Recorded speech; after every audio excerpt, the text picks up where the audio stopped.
Thank you for watching here on TikTok, YouTube, wherever I end up uploading the video.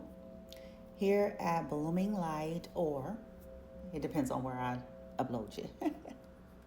It might be a different name, okay? So, welcome to Story Time. And this little short, little brief narrative of Story Time is the purpose of it is to get collective of humans to expand their thinking and consciousness and to really begin to be even more deeper thinkers as it pertains to we often look at folks in life and we all have a level of assumptions that comes with what we're viewing and our opinions, and it's based on our experience, our knowledge, our belief systems, and so many other things about what we're viewing about any given person, place, thing, or situation. Here is the brief little story. Once upon a time, there was a woman, a middle-aged woman, a woman in her mid to late 40s, and her intellectually impaired, challenged adult son. And they went through a lot of loss and suffrage. They later discover why. But in the meantime, it was situations where it was just this lady, a blue pot, and her intellectually challenged adult son. And so their lives, throughout that chaos that was created for them, it looked like they were everywhere, losing everything and needing to constantly start from scratch. Now, once upon a time, that wasn't their story. They did have, many, many years and seasons of stability. In fact, her son was able to stay in one school district and stay in one school systems and, programs and things like that in one home. They were able to have that. And then things took a turn. Once this woman connected with her relatives, that's when everything went awry. Before, she had very minimum to no involvement with her blood relatives because, well, first and foremost, things were never quite right. Very dysfunctional family, very fake, very uninterested, unloving, and it just was what it was. She accepted that. Now, they eventually, as time proceeded and as each year went by, once they connected to their relatives for, air quote, help.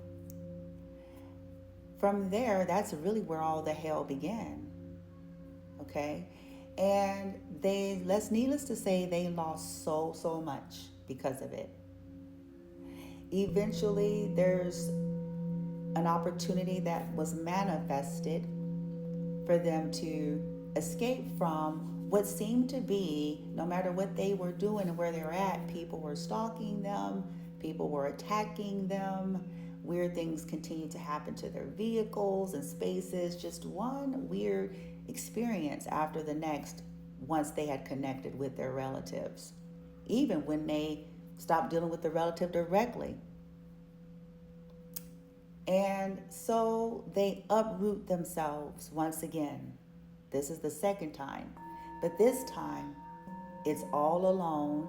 This time, it's not going to a friend or a family member. This time is just bare, cross country, or halfway through country with nothing.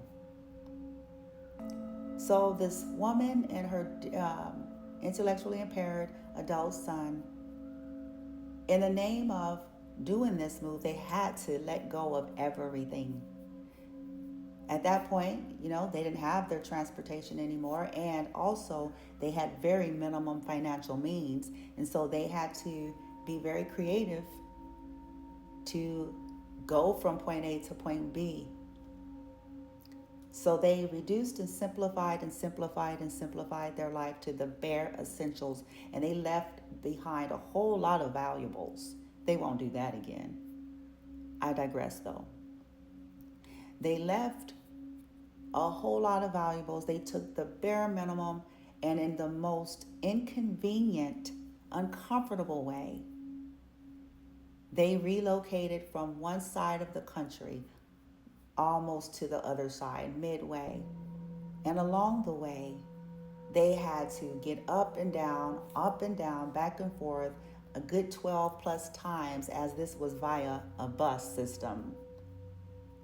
And each time there was a transfer and stop or an issue, they had to get out. They had to go do the luggage, go pull their luggage, wait for their luggage. And every time it was time to go again, they had to get the luggage or check in and have them put it under there and get back on, and so forth. Now, why am I saying this? I'm not saying this for people to feel sorry for this woman and the son, but we have to paint a picture of what things actually look like in real time. So it was cold. It was uncomfortable. They were around a lot of toxic energies. Throughout this whole 3-day adventure, okay? Very minimal means. The son was on medication at that time. And not to mention the uncomfortability of sleeping on the bus, okay? And so they survived this though. They get through it. But only to walk into nothing. They had nothing. They were starting from scratch. But the seemingly help that was at that location turns out to be poisonous. Now, they got assistance, but again, it came with a price. All of a sudden, they were taken ill for no reason. There was, they went from big city to country sticks. You're lucky, that you got a Walmart kind of situation. Because that's about all she wrote. They don't even have a bus system. That's another video. And good luck with Uber and Lyft. That's another video. So if you want to talk about restrictions, boy.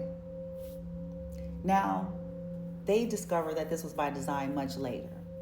But eventually, initially, they had zilch. And you got to understand, paint that picture. Nothing except for the bare minimum things in which they were able to take with them on the bus ride. They had, the mother had to walk away from a job, okay, that she had because it wasn't enough, and in order to get away from everything, right? And so that was a loss, okay? That was a loss. And so it was even lesser financial means. Now, let's fast forward, because the only reason why I'm painting this picture is so you all can see the progression of this woman and her intellectually challenged adult son. They had nothing. They had, people to donate things. They connected with resources. They were definitely humble. They were not too proud, okay? And made it work and did what they could, and they survived the attacks and the plots and the sicknesses and all the things that people were doing to them in this isolation. Fast forward, things get better, and people get wind of it, and you can see it, and there's an assumption that maybe they have it easy, or they get what they want, or they don't have to do this and that and such and so, and that's an assumption. But here's something that is going to help humans to understand. Sometimes you don't know what people suffered as you're looking at them have some kind of comfort in the now. And even what you're seeing in the now often may not even be what you think either. The point that I'm making is it's time for humans to question, why are you bothered? If you are triggered or bothered by a human, having comfort and not having to be stressed and worried, not having to suffer hardships anymore, what kind of human are you? Okay? What kind of human are you? We're all making life choices, but what kind of human are you? See, people don't even know that woman's story and what they went through. Nothing was easy for this woman and her son. The end.